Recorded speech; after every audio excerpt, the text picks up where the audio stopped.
এরকম অনেক ভার্সন আছে ইসলামের মধ্যেই।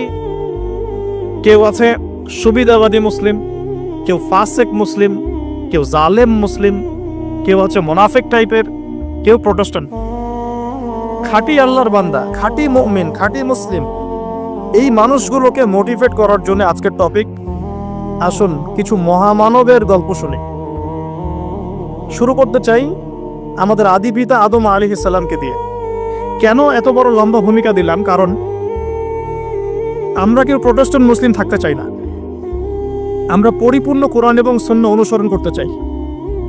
পরিপূর্ণ কোরআন এবং সুন্নাহ আমার ব্যক্তি জীবন, আমার পারিবারিক জীবন, আমার অর্থনৈতিক জীবন, আমার সামাজিক জীবন, ইনশাআল্লাহ আল্লাহ যদি তৌফিক দান করেন আমার পলিটিক্যাল লাইফেও থাকবে ইনশাআল্লাহ। এই কনসেপ্টের নাম ইসলাম। এই কনসেপ্টকে ডিনাই করলেই মুনাফিক হয়ে যাবে। কেউ মানতে পারুক বা না পারুক এটা পরের ইস্যু, কিন্তু আগে আমার আকীদা ঠিক করতে হবে ইসলাম এটা।